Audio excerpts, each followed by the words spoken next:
ஏறத்தாழ 57 குடும்பங்களை சந்தித்தோம். பாதிக்கப்பட்டவர்கள் அனைவரும் தலித்துகள், ஆதி திராவிடர்கள் என்று சொல்லப்படுகிறது. பாதிக்கப்பட்டவர்கள் அனைவரும் எளிய மக்கள், உழைக்கும் தொழிலாளர்கள் என்றுதான் புரிந்து கொள்ள வேண்டும். எளிய குடும்பங்களை சார்ந்த பெண்மணிகள் சூழ்ந்து கொண்டு அவர்கள் முன்வைத்த கோரிக்கை, முதலில் என்னை சந்தித்தவுடன் கைகளை கூப்பி கும்பிட்டு, ஐயா சாமி, நீங்கள் இந்த நாட்டுக்கே நல்லது செய்ய வேண்டும் என்றால் சாராய கடைகளை மூடுங்கள். இதுதான் கோரிக்கை, இதுதான் மக்கள் கோரிக்கை. கள்ளச்சாராயத்தை ஒழியுங்கள் என்பது மக்கள் கோரிக்கை அல்ல, சாராய கடைகளை மூடுங்கள் என்பதுதான் மக்கள் கோரிக்கை. அதனால்தான் சிறுத்தைகளின் போராட்டம் இங்கே அறிவிக்கப்பட்டது. அதை மறந்துவிடக் கூடாது.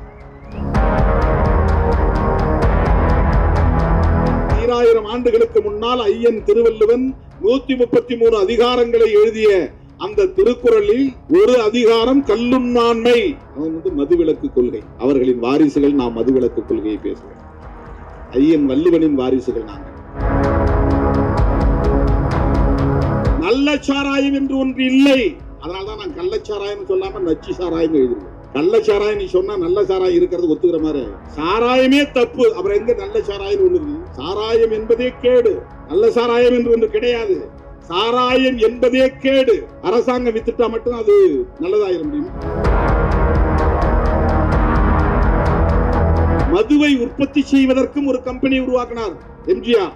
மதுவை விற்பனை செய்வதற்கு ஒரு கம்பெனி உருவாக்கினார். அந்த கம்பெனியை உற்பத்தி செய்யற கம்பெனியை மூடிட்டார், தனியார் ஒப்படைச்சிட்டாங்க. விற்பனை செய்யற கம்பெனி தான் டாஸ்மாக். டாஸ்மார்க் இல்ல, டாஸ்மாக். அரசாங்கம் ஒரு கம்பெனி உருவாக்கி மதுவை வியாபாரம் செய்யறதுக்கு அதுக்கு ஐஏஎஸ் அதிகாரிகளை உட்கார வச்சது.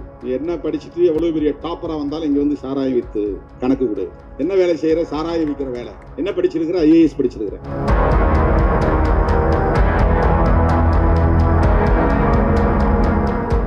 சமூக ஊடகங்களில் தீவிரமாக இயங்கக்கூடிய தோழர்கள் இந்த ஹேஷ்டாக்,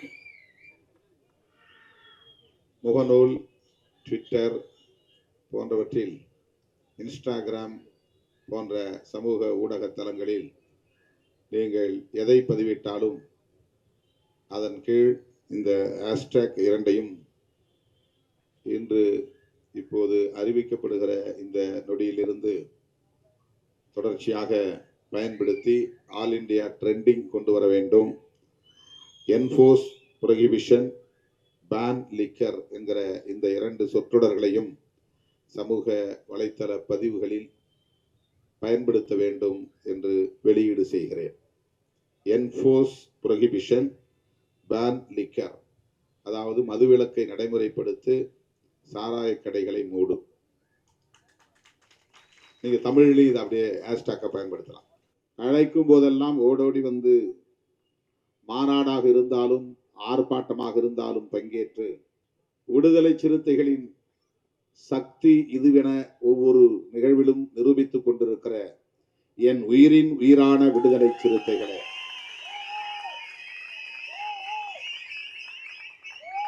உங்கள் அனைவருக்கும் என்னுடைய பணிவார்ந்த வணக்கத்தை தெரிவித்துக் கொள்கிறேன். இன்றைக்கு நாடாளுமன்றம் கூடியிருக்கிறது. 18வது மக்களவை. இன்றும் நாளையும் நாளை மறுநாளும் தொடர்ந்து 3 நாட்களுக்கு அனைத்து நாடாளுமன்ற உறுப்பினர்களும் உறுதிமொழி ஏற்று பதவியேற்கிற நிகழ்வுகள் ஒருங்கிணைக்கப்பட்டுள்ளன. இந்த நாளில் இந்த ஆர்ப்பாட்டத்தை நாம் அறிவிக்கக்கூடிய அளவுக்கு ஒரு நெருக்கடிக்கு ஆளாகி இருக்கிறோம். 20ஆம் தேதி நான் கள்ளக்குறிச்சிக்கு சென்றேன். அங்கு போய் மக்களை சந்தித்த பிறகு மக்களின் கோரிக்கையாக உணர்ந்து இந்த ஆர்ப்பாட்டத்தை அறிவிக்க நேர்ந்தது. 18ஆம் தேதி இந்த கொடும் துயரம் தொடர்பான தகவல்கள் ஊடகங்களில் வெளியானது. அரசல் புரசலாக இந்த செய்திகள் வந்து கொண்டிருந்தன. 19ஆம் தேதி தான் தீவிரமடைந்தது. எதிர்கட்சிகளை சார்ந்தவர்கள் எல்லாம் உடனே களத்துக்கு போய்விட்டார்கள். ஆளுங்கட்சியின் மீது விமர்சனம் செய்வதற்கு ஒரு அரிய வாய்ப்பு என்று கருதி உடனே களத்திற்கு போனார்கள். ஏற்கனவே ஒப்புக்கொண்ட நிகழ்ச்சிகள் மற்றும் தவிர்க்க முடியாத பல காரணங்களால் நான் 20ஆம் தேதி மாலை தான் அங்கே செல்ல முடிந்தது. தோழர்கள் இங்கே அதை குறிப்பிட்டார்கள். 20ஆம் தேதி நான் கருணாபுரத்திற்கு போய் நள்ளிரவு 1 மணி வரையில் பாதிக்கப்பட்ட குடும்பத்தினரை சந்தித்தேன். 12 குடும்பங்களைத்தான் சந்திக்க முடிந்தது. இரவு அங்கேயே தங்கிவிட்டு அடுத்த நாள் காலை தொடங்கி அதே போல 21ஆம் தேதி நள்ளிரவு வரையில் கள்ளக்குறிச்சியை சுற்றியுள்ள பாதிக்கப்பட்ட கிராமங்களுக்கெல்லாம் சென்று பாதிக்கப்பட்ட மக்களை எல்லாம் சந்தித்து ஆறுதல் சொல்லிவிட்டு சென்னைக்கு திரும்பினேன். ஏறத்தாழ 57 குடும்பங்களை சந்தித்தோம். பாதிக்கப்பட்டவர்கள் அனைவரும் தலித்துகள், ஆதி திராவிடர்கள் என்று சொல்லப்படுகிறது. பாதிக்கப்பட்டவர்கள் அனைவரும் எளிய மக்கள், உழைக்கும் தொழிலாளர்கள் என்றுதான் புரிந்து கொள்ள வேண்டும். காட்டுநாயக்கர் சமூகத்தை சார்ந்த 12 குடும்பத்தினர் உயிர் பலி ஆகியிருக்கிறார்கள். வன்னியர் சமூகத்தை சார்ந்தவர்கள் 10க்கும் மேற்பட்டவர்கள் பலியாகியிருக்கிறார்கள். 15 மாதவச்சேரின்னு ஒரு கிராமம் கள்ளக்குறிச்சியிலிருந்து 30 கிலோமீட்டருக்கு அப்பால் இருக்கிறது.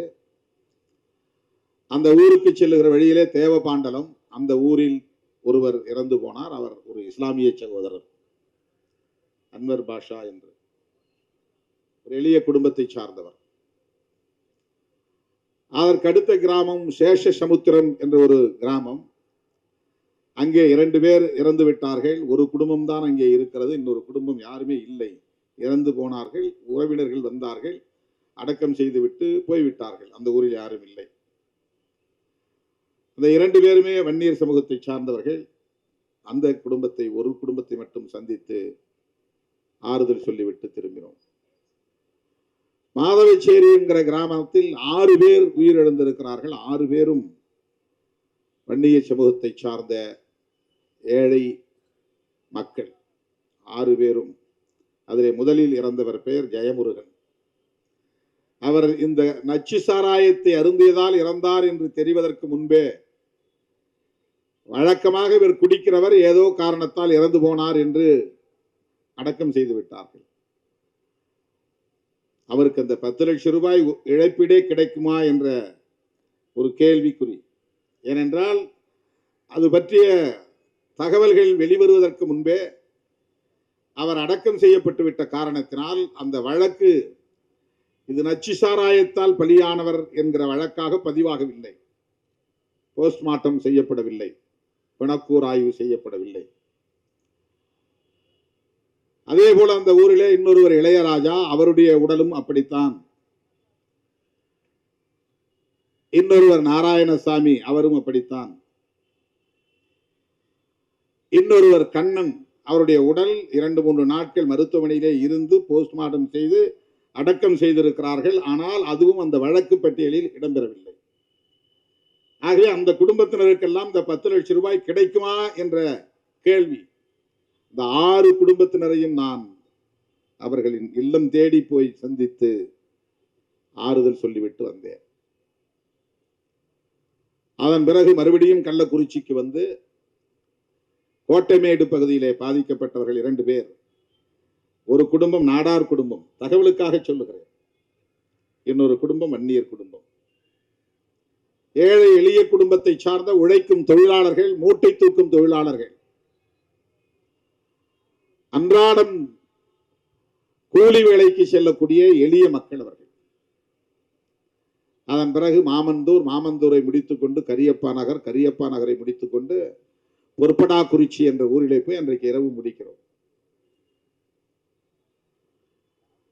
21ஆம் தேதி காலை 10 மணிக்கு நான் கருணாபுரத்து ஆதி திராவிடர் தெருவுக்குள்ளே நுழைந்தேன். 3:30 மணிக்குத்தான் வெளியே வந்தேன். அவ்வளவு வீடுகளிலும் போய் பாதிக்கப்பட்டவர்களை சந்தித்து ஒவ்வொருவரிடத்திலும் அமர்ந்து என்ன நடந்தது என்று கேட்டு அவர்களை ஆற்றுப்படுத்தி விட்டு வந்தேன். கருணாபுரத்தில் நுழைந்தவுடனேயே முதல் வீடு சுப்பிரமணியன் வீடு. சுப்பிரமணியன் யார் என்றால் அவர் ஒரு உடையார் சமூகத்தை சார்ந்தவர். எளிய குடும்பங்களை சார்ந்த பெண்மணிகள் சூழ்ந்து கொண்டு அவர்கள் முன்வைத்த கோரிக்கை, முதலில் என்னை சந்தித்தவுடன் கைகளை கூப்பி கும்பிட்டு, ஐயா சாமி, நீங்கள் இந்த நாட்டுக்கே நல்லது செய்ய வேண்டுமென்றால் சாராய கடைகளை மூடுங்கள். இதுதான் கோரிக்கை, இதுதான் மக்கள் கோரிக்கை. கள்ளச்சாராயத்தை ஒழியுங்கள் என்பது மக்கள் கோரிக்கை அல்ல, சாராய கடைகளை மூடுங்கள் என்பதுதான் மக்கள் கோரிக்கை. அதனால்தான் சிறுத்தைகளின் போராட்டம் இங்கே அறிவிக்கப்பட்டது. அதை மறந்துவிடக் கூடாது. அந்த முதல் வீடு, கருணாபுரத்திற்குள்ளே நுழைகிற முதல் வீடு சுப்பிரமணியன், அவரும் ஒரு மூட்டை தூக்கும் தொழிலாளி தான். நூர் பாஷா என்று ஒரு மாற்றுத்திறனாளி, அவருடைய மனைவியை குடும்பத்தினரை சந்தித்தோம். 90 வயது இருக்கும் அந்த தாய், அவருடைய மாமியார். எலும்பும் தோலும் தான், அப்படியே ஒரு எலும்பு கூடு படுத்து கிடப்பது போல் படுத்து கிடக்கிறது. அந்த அம்மையார் படுத்திருந்தார். நூர் பாஷாவுக்கு குழந்தை இல்லை, இடுப்புக்கு கீழே செயலிழந்த நிலை அவருக்கு. அந்த அம்மாவினுடைய தொழில் பூ கட்டி தருவது, மாலை கட்டி தருவது. அதாவது பூ வியாபாரம் அல்ல, வியாபாரம் செய்கிறவர்களுக்கு மாலை கட்டி தருகிற தொழில். பூ வியாபாரம் செய்வதற்கு ஒரு முதலீடு தேவை. அது கூட இல்லாத நிலையில் பூ வியாபாரம் செய்கிறவர்களுக்கு மல்லிப்பூவாக இருந்தாலும் சாமந்தி பூவாக இருந்தாலும் அல்லது பல பூக்களை இணைக்கிற மாலையாக இருந்தாலும் அந்த மாலைகளை எல்லாம் கட்டி தந்தால் அதற்கு ஒரு கூலி. அதுதான் அந்த குடும்பத்திற்கான வருமானம். அவர் மாற்றுத்திறனாளி என்று பதிவு செய்திருப்பதனால் மாதம் 1500 ரூபாய் அவருக்கு அரசு உதவி கிடைக்கிறது. அந்த 1500 ரூபாயோடு இவர் பூக்கட்டி அதன் மூலம் கிடைக்கிற வருமானத்தை கொண்டு தனக்கும் தன்னுடைய கணவருக்கும் தன்னுடைய மாமியாருக்கும் ஒவ்வொரு நாளும் அவர் உணவு ஏற்பாடு செய்ய வேண்டும், சமைத்து தர வேண்டும், இந்த குடும்பத்தை பார்த்து கொள்ள வேண்டும். முதலில் இறந்தவர்கள் சுரேஷ், பிரவீன். சுரேஷ் என்கிற ஒரு இளைஞன், அவன் இறந்ததும் வழக்கமாக குடிக்கிறவன், ஏதோ காரணத்தால் இறந்து விட்டான் என்றுதான் அவர்கள் நினைத்தார்கள்.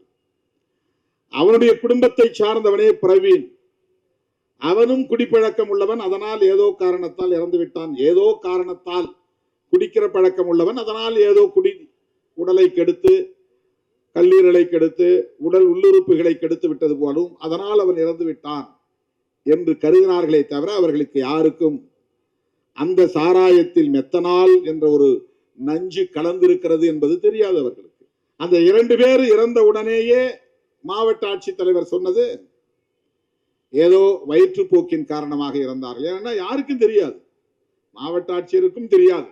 சாராயத்தை குடித்ததனால் அந்த சாராயத்தில் கலந்திருந்த நஞ்சுதான் இந்த சாவுக்கு காரணம் என்று உணர்வதற்கு, அறிவதற்கு முன்னரே கலெக்டரும் ஒரு ஸ்டேட்மெண்ட் கொடுக்க வேண்டிய நிலைக்கு ஆளாகி இருக்கிறார். இப்படி ஒவ்வொரு வீட்டுக்குள்ளேயும் போனேன். இதில் ஒரு பெரிய வருத்தத்திற்குரிய ஒரு நிகழ்வு என்னவென்றால், இன்னொரு சுரேஷ், அவனும் இறந்து விட்டான், அவனுடைய மனைவியும் இறந்து விட்டார். அந்த மனைவியின் பெயர் வடிவுக்கரசி. அந்த வடிவுக்கரசி எப்படி இறந்தார், அவருக்கு குடிப்பழக்கம் உண்டா என்று நான் கேட்டேன். இளம் பெண். காட்டுநாயக்கர் தெருவிலே சாரதாவுக்கு, இந்திராவுக்கு குடிப்பழக்கம் இருக்கிறது, 5:30 மணிக்கே எழுந்து போய் குடித்திருக்கிறார் என்று அவருடைய குடும்பத்தை சார்ந்தவர்களே சொல்லுகிறார்கள்.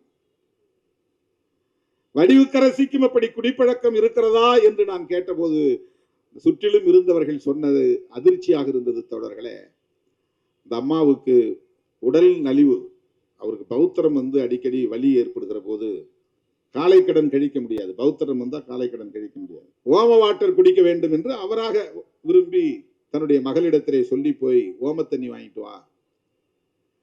அந்த பெண்ணு வெளியே போயிருச்சு ஓம தண்ணி வாங்குறது. கணவன் சுரேஷ் 2 பாக்கெட் வாங்கிட்டு வந்து ஒரு பாக்கெட்டை உடைச்சி டம்ளர்ல ஊற்றி குடிச்சிட்டு, அதே பாட்டில் அதே டம்ளர்ல இன்னொரு பாக்கெட்டை ஊற்றி வச்சுட்டு ஒரு போன் வந்தவொடனே போன் எடுத்துட்டு வெளியே போயிடுறாரு. இந்த அம்மா வெளியில இருந்து உள்ள வந்திருக்கிறாங்க. வந்ததும் அந்த டம்ளர்ல தண்ணி இருந்திருக்கு, அது ஓம தண்ணின்னு நினைச்சு எடுத்து குடிச்சிட்டாங்க. நம்ம போய் பொண்ணை வாங்கிட்டு வர சொன்னா அது வாங்கிட்டு வந்து ஊற்றி வச்சிருக்கு போல் இருக்கு, அதை குடிக்கணும், குடிச்சிருக்காங்க. ஓம தண்ணி மாதிரி தான், அதுவும் கலர்லெஸ், அதுல கலர் இருக்காது. ஒரு மஞ்சளா இருந்திருக்கோ அல்லது வேற மாதிரி ஏதாவது கலரா இருக்க, வெறும் அப்படி தண்ணி, தேங்காய் தண்ணி மாதிரி சொல்லுவாங்களா, அப்படி இருந்துச்சு தண்ணி. நான் அதை பார்த்தேன். அந்த பாக்கெட்லாம் தூக்கி போட்டிருந்தாங்களே, பாக்கெட் தூக்கி போட்ட பாக்கெட்டை எடுத்து பார்த்தா அதுல கொஞ்சம் மிச்சம் இருந்த இந்த சாராயத்தை பார்த்தேன். அப்படியே கிளியரா இருக்கு, எந்த கலரும் கிடையாது. அதுல வடிவுக்கரசி அதனால் இறந்து போனார். சுரேஷ் குடிப்பழக்கம் உள்ளவர், மனைவி வடிவுக்கரசி ஓமத்தண்ணி என்று குடித்து இறந்து போனார். இப்படி ஒவ்வொரு வீட்டுக்குள்ளேயும் நுழைந்து ஒவ்வொருவரையும் தனித்தனியே சந்தித்து 70 வயது வரை முதிர்ந்த நபர்களும் இந்த குடிப்பழக்கத்திற்கு ஆளாகி இருக்கிறார்கள். 30 வயதுக்குட்பட்ட இளைஞர்களும் இளம் பெண்களும் இந்த குடிப்பழக்கத்திற்கு ஆளாகி இருக்கிறார்கள். தெரு தெருவாக நடந்து சிறுவங்கூர் என்ற ஒரு கிராமம், மாடூர் என்ற ஒரு கிராமம், வீர சோழபுரம் என்ற ஒரு கிராமம், இதுவெல்லாம் அந்த கள்ளக்குறிச்சியை சுற்றியுள்ள கிராமங்கள். இந்த கிராமங்களில் எல்லாம் போய் பார்த்தேன். ஒவ்வொரு குடும்பத்தினரையும் பார்த்தேன். இன்னும் பலர் ஆபத்தான நிலையிலே இருக்கிறார்கள் என்று வந்து தாய்மார்கள் காலிலே விழுந்து கதறுகிறார்கள், கையெடுத்து கும்பிடுகிறார்கள். எப்படியாவது என் பேரப்பிள்ளையை காப்பாத்து, எப்படியாவது என் புருஷனை காப்பாத்து. ஆபத்திலே இருப்பவர்களை காப்பாற்றுங்கள் என்று சொல்லுகிற குரலுக்கு அடுத்து ஓங்கி உரத்து ஒலித்த குரல் சாராய கடைகளை மூடுங்கள் என்பதுதான். அன்றைக்கு இரவே நான் கள்ளக்குறிச்சி அரசு மருத்துவமனைக்கு போனேன். நூற்றுக்கணக்கானவர்கள் அங்கே அனுமதிக்கப்பட்டிருந்த நிலையில் 18 பேர் வெண்டிலேட்டர் பொருத்தப்பட்டு செயற்கை சுவாசத்தில் கிடத்தப்பட்டிருந்தார்கள். ஐசியூல இருந்தாங்க, தீவிர சிகிச்சை பிரிவிலே இருந்தார்கள். 18 பேரையும் தனித்தனியாக பார்த்தேன். அதிலே தலித்துகளும் உண்டு, தலித் அல்லாதவர்களும் உண்டு, இளைஞர்களும் உண்டு. பெரும்பாலும் அவ்வளவு பேருமே மூட்டை தூக்கக்கூடிய தொழிலாளர்களாக இருக்கிறார்கள், அல்லது கொத்து வேலை செய்யக்கூடிய தொழிலாளர்களாக இருக்கிறார்கள், ஓட்டுநர்களாக இருக்கிறார்கள், எலக்ட்ரிஷியன் தொழிலை செய்யக்கூடியவர்களாக இருக்கிறார்கள், பிளம்பிங் குடிநீர் பைப்புகளை சரி செய்கிற வேலையை செய்யக்கூடியவர்களாக இருக்கிறார்கள். ஒரு நாளைக்கு 200 ரூபாயிலிருந்து 600 ரூபாய் வரையில் சம்பாதிக்கக்கூடிய வேலைகள். ஏன் இப்படி இவர்கள் குடிக்கிறார்கள் என்று கேட்பதற்கு அவர்கள் சொன்ன காரணம், 60 ரூபாய்க்கு இது கிடைக்குது, ஒரு பாக்கெட் 60 ரூபாய். எவ்வளவு ஒரு பாக்கெட், எவ்வளவு அளவு இருக்கும்? 200 மில்லி இருக்கும்.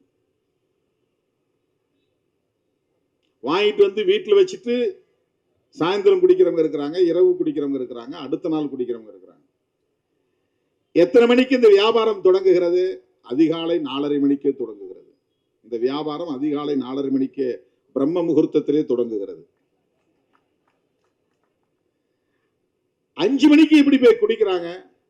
எழுந்து முகம் கழுவணும், தண்ணி எடுத்து வாய் கொப்பளிக்கணும், அப்புறம் ஒரு டம்ளர் தண்ணி குடிக்கணும். இதுதான் வழக்கமா நாம செய்யக்கூடிய வேலை. ஆனால் அவர்கள் எழுந்து வாய் கொப்பளிப்பதே சாராயத்தில் தான் கொப்பளிக்கிறார்கள். அப்படி மூளையை கடிச்சு வாயில கொப்பிடிச்சு ஊத்திட்டு மிச்சத்தை குடிச்சிடுறது. சாராயன்னு கேட்கறது இல்லை, மூளை கடிச்சா இருக்கா அப்படின்னு தான் கேட்கறாங்க. மூளை கடிச்சான் கிடைக்குமா? மூளை கடிச்சான்னா அந்த பாக்கெட்ல 2 பக்கம் மூளை இருக்கும் இல்லையா, மேலே பிடிச்சி கட்டிடுறாங்க. இந்த பக்கம் ஒரு கார்னர், இந்த பக்கம் ஒரு கார்னர். ஏதாவது ஒரு மூளையை கடிச்சிட்டு அப்படியே குடிச்சிருது சார், அவ்வளவுதான். மிச்சம் இருந்தா கூட தூக்கி போட்டு போயிடுது. இதெல்லாம் அந்த 2 நாள் நான் களத்திலே நின்று மக்களை சந்தித்த போது கிடைத்த தகவல்கள். யார் விற்பனை செய்தவன்? கண்ணுக்குட்டி. அவன் பேர் கோவிந்தராஜ், அவன் பட்ட பெயர் கண்ணுக்குட்டி. அவன் பேட்டி கொடுத்துருக்கிறான், 25 வருஷமா நான் வியாபாரம் பண்றேன், ஆனா நான் சாராயம் குடிச்சதில்லைன்னு இருக்கான். அவன் எவ்வளவு பெரிய ஆள் பாருங்க, அவன் எவ்வளவு பெரிய கெட்டிக்காரன் பாருங்க. 25 வருஷமா அந்த தொழில் செய்யறான்னா, 25 வருஷமாவா தமிழ்நாடு முதலமைச்சர் தளபதி ஸ்டாலின் முதலமைச்சரா இருக்கிறாரு? 25 வருஷமா அந்த வியாபாரம் நடக்குது அங்க. 25 வருஷமாவா தொடர்ந்து திமுக ஆட்சியில் இருக்கு? அதல்ல. அதுக்கு பிறகு ஒரு தகவல் கிடைக்குது. என்ன தகவல் கிடைக்குதுன்னா, மாதவச்சேரிக்கு போன பிறகு ஒரு தகவல் கிடைக்குது. மாதவச்சேரியில இறந்து போனவங்க எல்லாம் கருணாபுரம் போய் குடிச்சிட்டு வந்தாங்களான்னு நான் கேட்டேன். இல்ல சார், இங்கே விற்கிறாங்க சார், இப்ப சுடுகாட்டுல வித்துக்கிட்டு இருக்குது, இப்ப வித்துக்கிட்டு இருக்குதுன்ற. இங்க யாரு கொண்டாந்து விற்கிறாங்க? இங்க ஒரு சின்னதுரைன்னு ஒரு ஆள் இருக்கிறான். அவன் யார்? சேஷசமுத்திரம். அவனை போலீஸ் கைது பண்ணிட்டாங்க. அவன் தலிதா? இல்லை, அவன் வன்னியர் சமுதாயத்தை சேர்ந்தவன் தான். அவன் தான் இங்க முக்கியமான சப்ளையரு. அவன்கிட்ட இருந்து தான் கண்ணுக்குட்டி வாங்கிட்டு போறான். சின்னதுரைகிட்ட போய் கண்ணுக்குட்டி வாங்கிட்டு கருணாபுரத்தில் விற்கிறான். மாதவச்சேரியிலேயே அது கிடைக்கிறது. அந்நிய சமுதாயத்தை சார்ந்த மக்கள் பெரும்பான்மையாக வசிக்கக்கூடிய அந்த கிராமத்தில் பட்டப்பகலில் விற்பனையாகிறது. பல கிராமங்களை சார்ந்தவர்கள் வந்து அங்கே வாங்கி கொண்டு போகிறார்கள். ரீட்டைல் சேல்ஸ் வேற, மொத்தமாக வாங்கிட்டு போய் அங்கே தனியாக சில்லறை விற்பனை. அவன் இப்போ கண்ணுக்குட்டின்னா அதே 60 ரூபாய்க்கு வாங்கிட்டு வந்துருக்க மாட்டான். சின்னது ரேட்டை வாங்கும்போது அவன் 50 ரூபாய்க்கு 55 ரூபாய்க்கு வாங்கிருப்பான் ஒரு பாக்கெட்.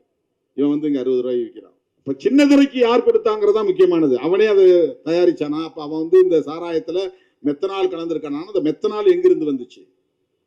மெத்தனால் எல்லாராலையும் வாங்க முடியாது. முக்கியமான கெமிக்கல்ஸ்லாம் வந்து ட்ரக்ஸ், இந்த மருந்து, இதெல்லாம் எல்லாராலையும் வாங்க முடியாது. அதுக்கு நிறைய கெடுபிடி இருக்கு, சட்டங்கள், நிறைய கெடுபிடியான சட்டங்கள் இருக்கு, எல்லாராலையும் வாங்க முடியாது. சில முக்கியமான மருந்தெல்லாம் மெடிக்கல்ல போனால் உங்களுக்கு கொடுக்க மாட்டாங்க. ஆல்கஹால் மிக்ஸ்டு மெடிசின்ஸ் நிறைய இருக்கு. இன்ஜெக்ஷன் வந்து மெடிக்கல் பர்பஸ் போற இன்ஜெக்ஷனே வந்து ட்ரக்ஸ் தான். அதுக்கு நிறைய பேர் அடிக்ட் ஆகிறவங்களா இருக்காங்க. பெத்தட்டின்னு ஒரு ஊசி இருக்குது, அதை நீ போய் கேட்டால் மெடிக்கல்ல கொடுக்க மாட்டாங்க.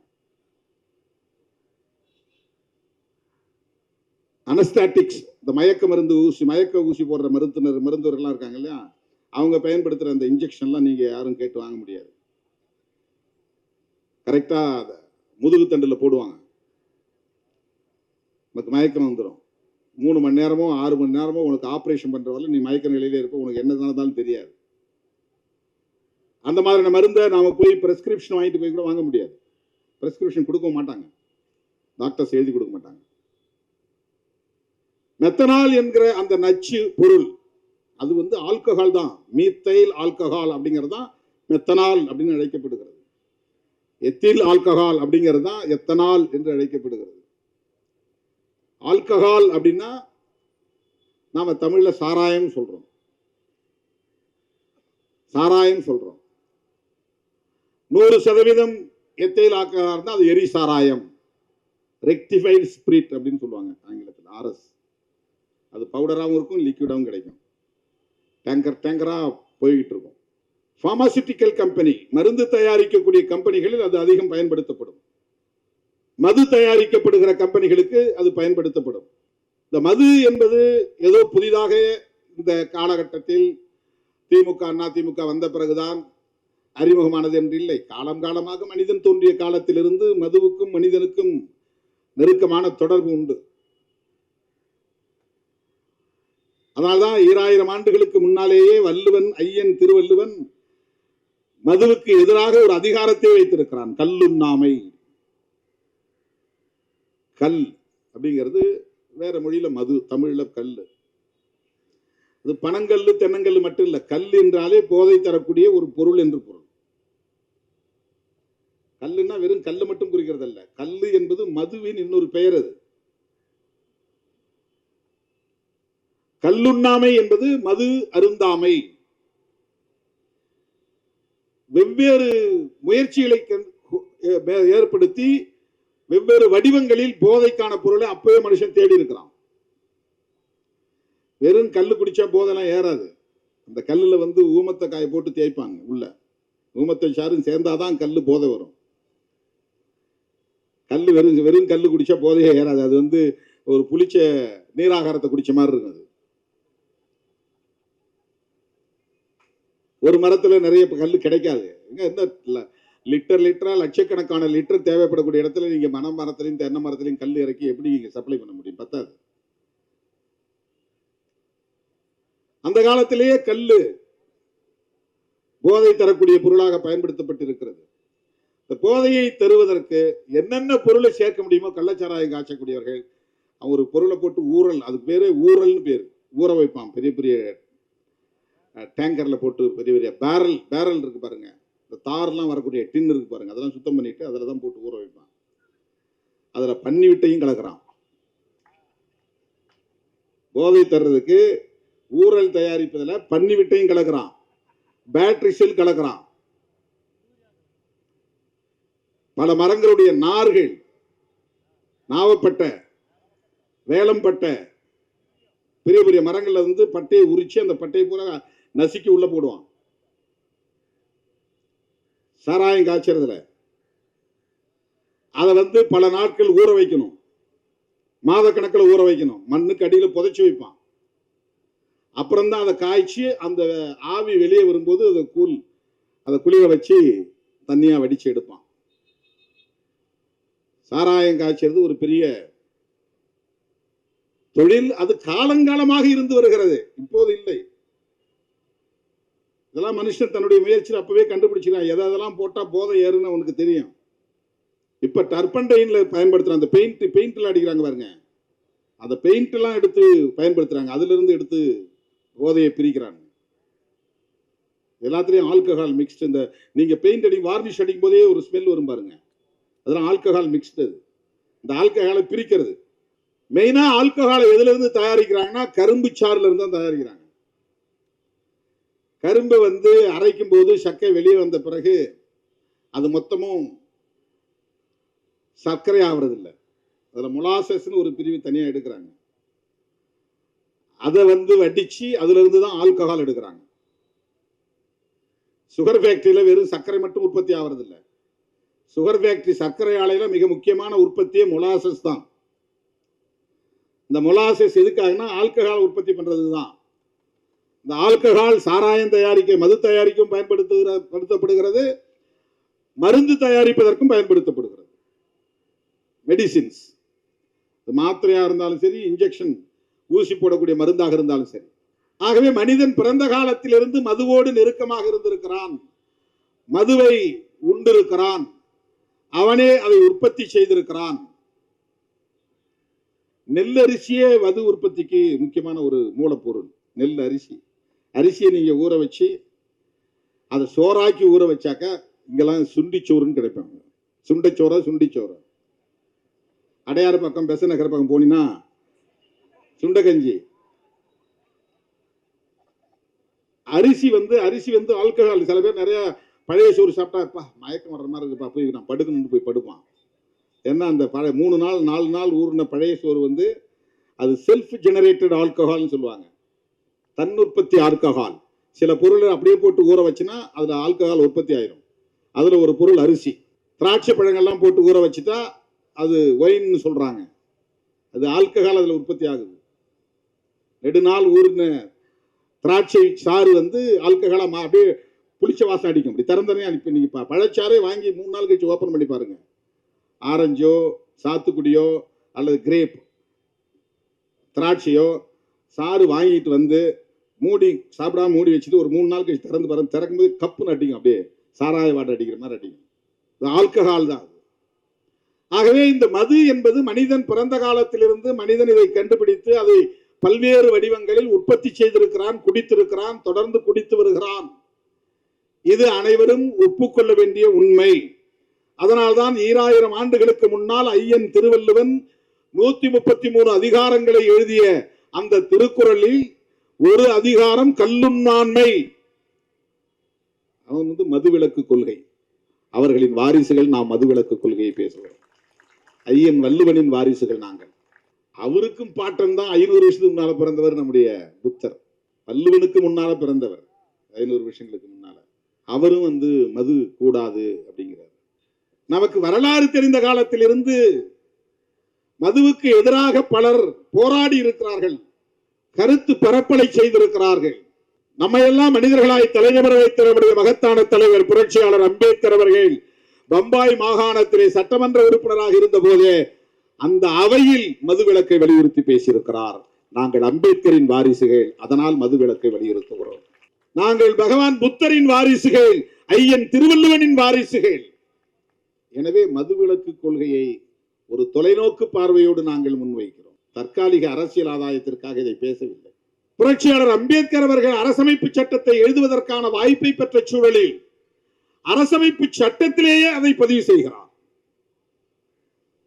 இந்த கோரிக்கை அதுதான்.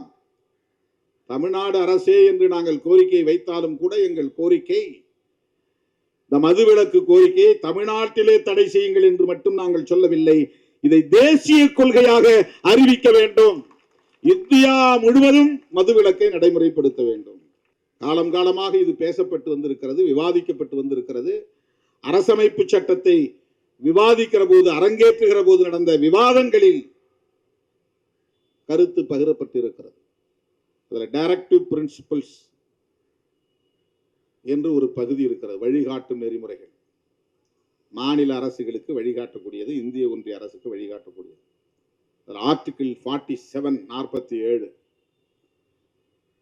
அதுல என்ன சொல்லுகிறது, என்ன சொல்லியிருக்கிறார்கள் என்றால், என்ன சொல்லியிருக்கிறார் புரட்சியாளர் அம்பேத்கர் அவர்கள் என்றால், ஏன்னா அவர் வகுத்தளித்த வரையறுத்த சட்டம் தான் அரசமைப்பு சட்டம்.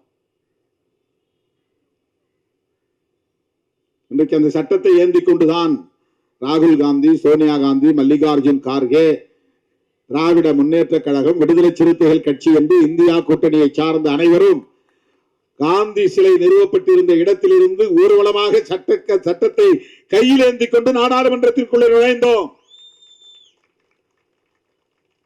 10 ஆண்டுகளுக்கு முன்பு விடுதலை சிறுத்தைகள் எழுப்பிய முழக்கம் இன்றைக்கு நாடு தழுவிய அளவிலே நடைமுறைக்கு வந்திருக்கிறது. அரசமைப்பு சட்டத்தை பாதுகாப்போம். நரேந்திர மோடி பிரதமர் வேட்பாளராக அறிவிக்கப்பட்ட நாளில் இருந்து அரசமைப்பு சட்டத்திற்கு ஆபத்து என்று அடிவயிறு வலிக்க வலிக்க கத்தி கத்தி பேசி வருகிற இயக்கம் விடுதலை சிறுத்தைகள் கட்சி. டிமானிட்டைசேஷன் என்று ரூபாய் மதிப்பிழப்பு நடவடிக்கையை மேற்கொண்ட உடனேயே பாண்டிச்சேரி, புதுச்சேரியில் அரசமைப்பு சட்ட பாதுகாப்பு மாநாட்டை நடத்திய இயக்கம் விடுதலை சிறுத்தைகள் கட்சி. தமிழ்நாடு பாண்டிச்சேரி என்று மட்டுமில்லாமல் ஆந்திராவிலே மட்டும் 3-4 இடங்களிலே, குப்பம், மதனப்பள்ளி, பல்வேறு இடங்களிலே, குண்டூர் போன்ற இடங்களிலே அரசமைப்பு சட்ட பாதுகாப்பு மாநாட்டை நடத்தியிருக்கிறோம். கர்நாடகாவில் நடத்தியிருக்கிறோம், தெலுங்கானாவில் நடத்தியிருக்கிறோம். 10 ஆண்டுகளாக தொடர்ந்து இந்த அரசமைப்பு சட்டத்திற்கு ஆபத்தை எடுத்துரைத்தோம். இன்றைக்கு இந்தியா கூட்டணியே அரசமைப்பு சட்டத்தை கையில் ஏந்தி செல்லக்கூடிய ஒரு நிலை உருவாகி இருக்கிறது. பிரதமர் மோடி இன்றைக்கு பதவியேற்ற போது அந்த அவையிலே அவ்வளவு பேரும், எதிர்கட்சிகளை சார்ந்த அத்தனை பேரும் அரசமைப்பு சட்டத்தை உயர்த்தி பிடித்தோம். அந்த அரசமைப்பு சட்டத்தை வகுத்தளித்தவர் புரட்சியாளர் அம்பேத்கர் அவர்கள். ஆகவே நடந்து முடிந்த தேர்தல் புரட்சியாளர் அம்பேத்கரின் கொள்கைகளுக்கும் அவருடைய எதிரிகளுக்கும் இடையிலே நடந்த யுத்தம் தான். தோழர்களே, அந்த அரசமைப்பு சட்டத்தின் டைரக்டிவ் பிரின்சிபல்ஸ் என்கிற அந்த பகுதியிலே ஆர்டிகிள் 47 என்கிற 47வது பிரிவு மதுவிலக்கை படிப்படியாக இந்திய ஒன்றிய அரசும் மாநில அரசுகளும் இணைந்து நடைமுறைப்படுத்த வேண்டும், சட்டம் இயற்ற வேண்டும், அதை பின்பற்ற வேண்டும். இதை சேர்த்தவர் புரட்சியாளர் அம்பேத்கர் அவர்கள். அப்போதே பலர் எழுந்து எதிர்ப்பு தெரிவித்திருக்கிறார்கள். இதெல்லாம் தனி மனித உரிமையிலே தலையிடுவது, அவன் விரும்புறவன் குடிக்கிறாங்க, நீ ஏன் அரசாங்கம் சட்டம் போடுற? அன்னைக்கே எதிர்த்து ஒருத்தன் பேசியிருக்கிறான். எளிய மக்கள் எக்கேடு கெட்டால் என்ன என்று எண்ணக்கூடியவர்கள் எல்லா காலத்திலும் இருப்பார்கள். இன்னொரு ஆள் எழுச்சி பேசியிருக்கிறாரு, பழங்குடி மக்களால் குடிக்காகவே இருக்க முடியாது, இது பழங்குடி மக்களுக்கு எதிரான செயல், அதனால நீ மதுவிலக்கு கொள்கையெல்லாம் கூடாது. புரட்சியாளர் அம்பேத்கர் அவர்கள் அதிலிருந்து சமரசம் செய்து கொள்ளவில்லை, விடாப்பிடியாக இருந்தார். அதனால் அரசமைப்பு சட்டத்திலே அது இணைக்கப்பட்டது. 47வது ஆர்டிகிள். அந்த அடிப்படையில் தான் இன்றைக்கு இந்தியா முழுவதும் தோழர்களே நார்காட்டிக்ஸ் என்ற ஒன்று, போதை பொருள் சம்பந்தமான நார்காட்டிக்ஸ் கண்ட்ரோல் பீரோ அப்படின்னு ஒரு அமைப்பை, ஒரு நிறுவனமே உருவாகி. நார்காட்டிக்ஸ்னா வெறும் சாராயம் மட்டும் இல்லை, அனைத்து வகையான போதைப் பொருள்களையும் கட்டுப்படுத்தக்கூடிய ஒரு மையம். அது எதன் அடிப்படையில் உருவாக்கப்பட்டிருக்கிறது என்றால், கான்ஸ்டிடியூஷன் ஆர்டிகிள் 47 47வது அரசமைப்பு உறுப்பின் அடிப்படையில் அது உருவாக்கப்பட்டிருக்கிறது. NCB narcotics. நார்காட்டிக்ஸ் என்றால் அனைத்து வகையான போதைகளையும் குறிக்கும். அதுல மதுவும் சாராயமும் அடங்கும், இதர போதைப் பொருள் கஞ்சா, பிரவுன் சுகர், ஹெராயின், கோக்கைன், இப்படி பல பொருள் இருக்கு, வாயில நுழையாத பொருள். இதெல்லாம் இன்றைக்கு புழக்கத்திலே இருக்கிறது, இந்தியா முழுக்க புழக்கத்திலே இருக்கிறது. போன முறை நாடாளுமன்றத்திலே நான் பேசுகிற போது அதானியுடைய ஏர்போர்ட் வழியாக பல ஆயிரம் கோடி மதிப்புள்ள போதைப் பொருள்கள் கைப்பற்றப்பட்டிருக்கின்றன. இது எப்படி அரசுக்கு தெரியுமா என்ற கேள்வியை நான் எழுப்பினேன். இந்த போதைப் பொருள்கள் வணிகம் என்பது மிகப்பெரிய ஒரு நெட்வொர்க். அது தடை செய்யப்பட்டிருக்கிறது, சட்டம் இருக்கிறது, ஆனாலும் புழக்கத்திலே இருக்கிறது, பயன்பாட்டிலே இருக்கிறது. இன்றைக்கு பள்ளிக்கூடங்கள் வரையில், கிராமப்புறத்து பள்ளிக்கூடங்கள் வரையில் ஊடுருவி இருக்கிறது. அதைவிட பெரிய வேதனை என்னவென்றால், பெண் பிள்ளைகளே இன்றைக்கு போதைப் பொருள்களை பயன்படுத்தக்கூடிய அளவுக்கு பள்ளி மாணவிகளே போதைப் பொருள்களை பயன்படுத்தும் நிலை உருவாகி இருக்கிறது. இந்தியா முழுவதும் இருக்கிறது. இதை பற்றிய கவலை இன்றைக்கு திமுக அரசை கடுமையாக விமர்சிக்கக்கூடிய அண்ணாமலை, எடப்பாடி போன்றவர்களுக்கு உண்டா என்ற கேள்வியைத்தான் நாங்கள் எழுப்புகிறோம். திமுகவுக்கு வக்காலத்து வாங்கி அல்ல. இது நாடு தழுவிய பிரச்சனை, இது மக்களின் பிரச்சனை, உழைக்கும் மக்களின் பிரச்சனை, ஒரு தேசத்தை பாழ்படுத்தும் பிரச்சனை. இது 50 பேரோ 60 பேரோ இறந்துவிட்ட பிரச்சனையைத்தான் நாம் பேசுகிறோம். லட்சக்கணக்கான இளைஞர்கள், பெண்கள் செயலிழந்தவர்களாக மாறி இருக்கிறார்கள். அது எவ்வளவு பெரிய பாதிப்பு. செத்து போன அந்த 50 பேர் அல்ல பிரச்சனை, அவனால் செத்து போயிடுறான், பிரச்சனை இல்லை. குடும்பத்தில் உள்ள பெண்களுக்கும் பிள்ளைகளுக்கும் ஒரு பாரம் தொலைந்தது என்று ஆகிவிடும். அவன் உயிரோடு இருக்கிறவரை அந்த குடும்பத்துக்கு பெரிய பாரம் தான். ஒரு ட்ரங்கார்டு, குடிப்பழக்கத்திற்கு அடிமையானவன் குடி நோயாளி என்றுதான் அழைக்கப்பட வேண்டும். அவன் குடிகாரன் அல்ல, குடி நோயாளி. அவனது குடும்பத்திற்கு பெரும் பாரம். குளிக்க மாட்டான், நல்ல உடை உடுத்த முடியாது, தேவையான நேரம் உறங்க மாட்டான், பொது இடத்தில் ஒழுங்கீனமாக நடந்து கொள்வான், கண்ட இடத்தில் வீழ்ந்து கிடப்பான், ஆடை இல்லாமல் கிடப்பான். உன் புருஷன் அங்க கிடக்கிறான், வீழ்ந்து கிடக்கிறான், போய் தூக்கிட்டு வா. வாந்தி எடுத்து கிடப்பான், மலஜலம் கழித்து கிடப்பான். இதெல்லாம் குடும்பத்தின் மானம் போகிற செயல். அவனை திருத்த முடியாது. காலில் விழுந்து கதறி எழுதாலும் அவன் மாறமாட்டான். மிகப்பெரிய பாரமாக மாறுகிறான். அவன் குடும்பத்திற்கு பாரமாக மாறுகிறான் என்பதை விட ஒரு தேசத்தின் மனித வளம் பாதிக்கப்படுகிறது. அப்படி ஒவ்வொரு இளைஞனும் பாதிக்கப்பட்டால் யோசித்து பாருங்கள். 20 வயது 21 வயதிலே திருமணம் செய்து பெண்டாட்டி பிள்ளைகளோடு மகிழ்ச்சியாக இருக்க வேண்டியவனுக்கு குடிப்பழக்கத்திற்கு அடிமையானால் கல்யாணம் பண்ணி வைத்தாலாவது திருந்து விடுவான் என்று பெற்றோர் நம்பி அதை மறைத்து ஊரான் வீட்டு பிள்ளையை ஏமாற்றி திருமணம் செய்து கடைசியில் அந்த பெண், அந்த பிள்ளைகள் கடுமையான பாதிப்புக்கு ஆளாகக்கூடிய ஒரு நரக வாழ்க்கையை சந்திக்கக்கூடிய நிலை. குடித்துவிட்டு வருகிறவன் பெண்டாட்டியை அடிக்கிறான், பிள்ளைகளை அடிக்கிறான், பள்ளிக்கூடத்துக்கு போகாதே என்று சட்டையை கிழிக்கிறான், சான்றிதழ்கள் பெற்று வந்தால் சான்றிதழ்களை கிழிக்கிறான். இதுவெல்லாம் டொமஸ்டிக் வயலன்ஸ், குடும்பத்தில் நடக்கிற வன்முறைகள். ஆனால் அதைவிட ஒரு பெரிய ஆபத்து, இந்த இளைஞர்கள் எல்லாம் எவ்வளவு பெரிய ஆற்றல், இளைஞர் சக்தி, யூத் ஃபோர்ஸ். இளைஞர்களும் இளம் பெண்களும் எவ்வளவு பெரிய ஆற்றல் மிக்கவர்கள். அவர்களால் எழுந்து நிற்க முடியாத அளவுக்கு தடுமாறி தடுமாறி விழுகிறார்கள். தன்னுடைய பெண் பிள்ளைகளை பாதுகாக்க வேண்டும் என்கிற பார்வை இல்லாமல் கிடக்கிறார்கள். அவர்கள் பட்டினி கிடக்கிறார்களா, சாப்பிடுகிறார்களா என்று கூட அவனால் தெரிந்து கொள்ள முடியவில்லை. இந்த பிள்ளைகள் படிக்க வேண்டுமே என்கிற கவலை அவனுக்கு இல்லை. அவன் அந்த குடும்பத்திற்கு மட்டுமல்ல, ஒரு தேசத்திற்கே பெரிய சொத்து. ஒவ்வொரு இளைஞனும் தேசத்திற்கான சொத்து. மனித வளம், ஹியூமன் ரிசோர்ஸ். குடிப்பழக்கத்திற்கு அடிமையாவதால் மனித வளம் கடுமையாக பாதிக்கப்படுகிறது. ஒரு ஊரின் வளர்ச்சி பாதிக்கப்படுகிறது, ஒரு மாநிலத்தின் வளர்ச்சி பாதிக்கப்படுகிறது. பல பேர் டிரைவர்களாக வர வாய்ப்பு இருக்கிறது, பேராசிரியர்களாக வர வாய்ப்பு இருக்கிறது, வழக்குரைஞர்களாக வர வாய்ப்பு இருக்கிறது, ஆசிரியர்களாக வர வாய்ப்பு இருக்கிறது, பேராசிரியர்களாக வர வாய்ப்பு இருக்கிறது. ஆனால் அவன் ட்ரங்கார்டாக மாறி மதுவுக்கு அடிமையாகி, அடிக்ஷன், அது இல்லாம அவனால் இருக்க முடியாது. அதான் அடிக்ஷன். அந்த பொருளை தேடும், எழுந்துச்சு உடனே அது குடிச்சா தேவலான்னு தேடும். அம்மா சண்டை போடுறாங்க, ஆமா. அப்பா சண்டை போடுறாரு, சரி. பொண்டாட்டி சண்டை போடுறா, ரைட்டு. பிள்ளைங்க நடுத்தரவு நிக்குது, எல்லாம் தெரியுது, ஆனா விட முடியாது. அதான் அடிக்ஷன். தப்புன்னு தெரியுது, ஆனா விட முடியல, அதுதான் அடிக்ஷன்.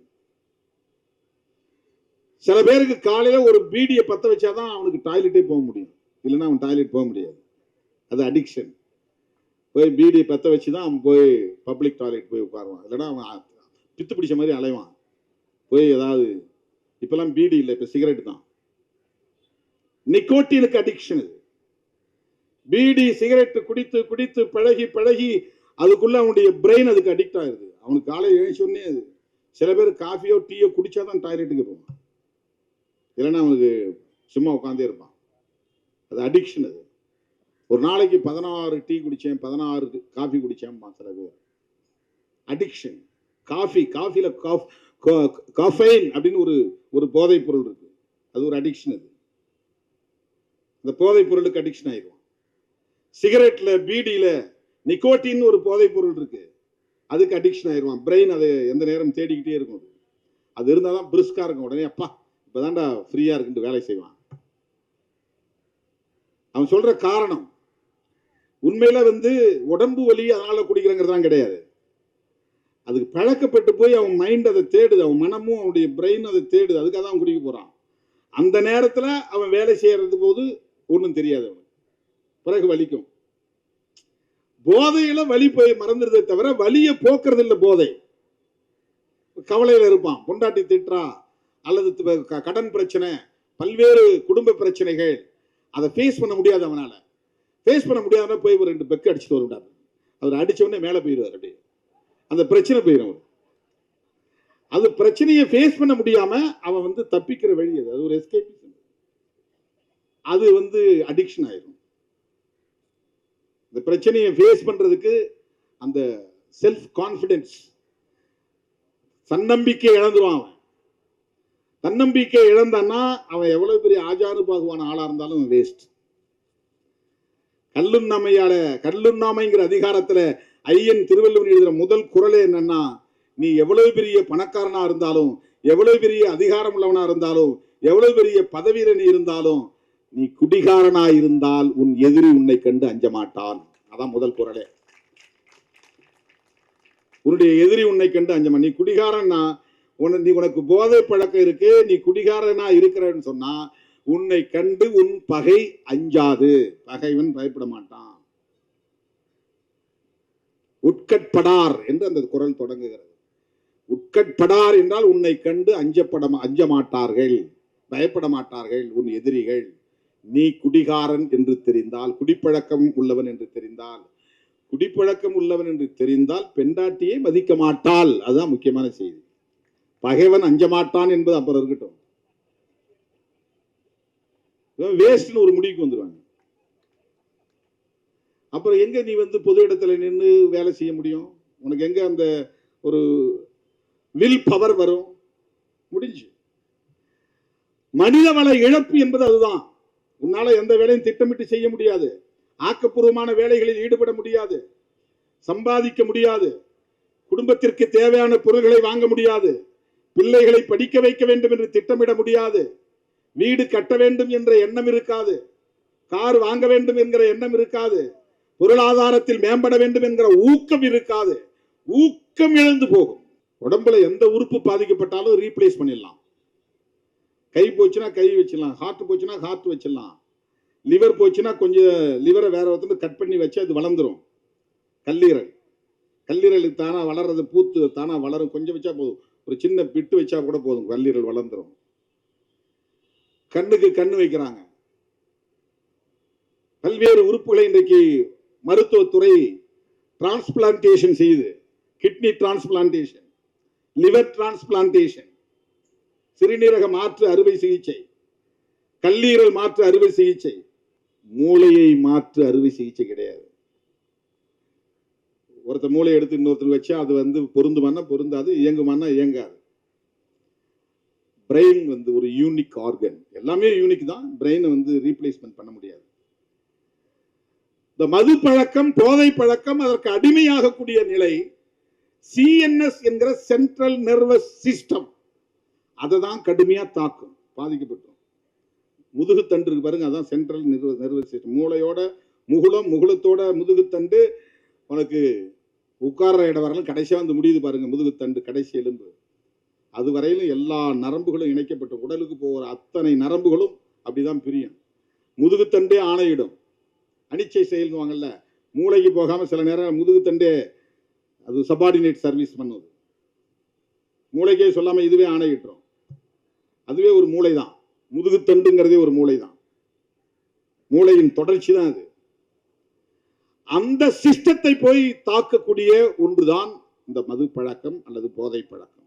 நீ எந்த மது அருந்தினாலும் சரி, கஞ்சா அடிச்சாலும் சரி, நிக்கோட்டினுக்கு, ஹெராயின், பெத்தடின் போன்ற எந்த மருந்து பொருள்களுக்கு நீ அடிமையானாலும் உன்னுடைய சென்ட்ரல் நர்வஸ் சிஸ்டம் அது அடிபட்டு போச்சுன்னா உனக்கு எல்லாமே சரி.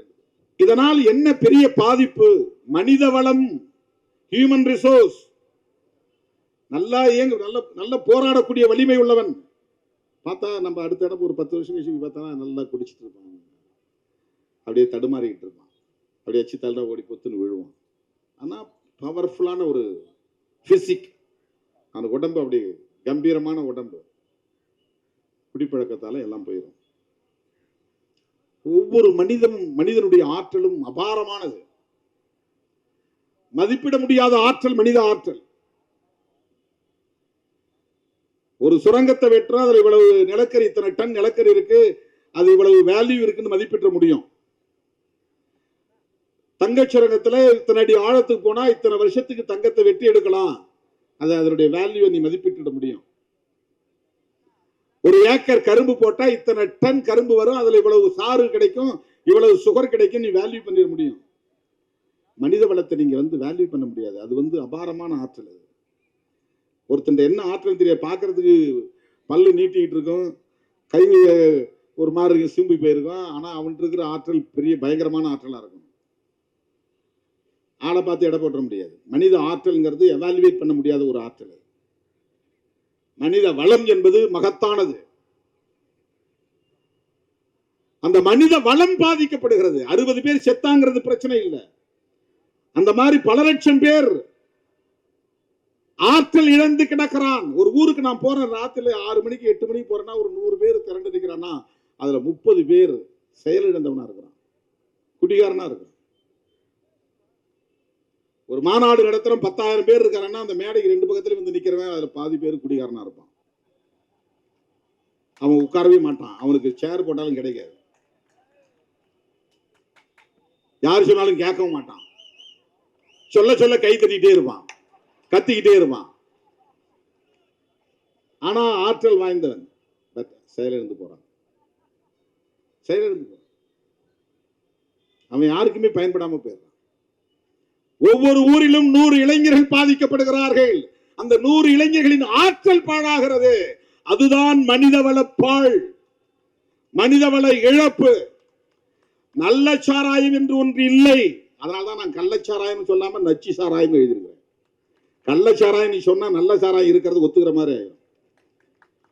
சாராயமே தப்பு, அப்புறம் எங்க நல்ல சாராயம் ஒண்ணு இருக்குது? சாராயம் என்பதே கேடு, நல்ல சாராயம் என்று ஒன்று கிடையாது. சாராயம் என்பதே கேடு. அரசாங்கம் வித்துட்டா மட்டும் அது நல்லதாயிர முடியுமா?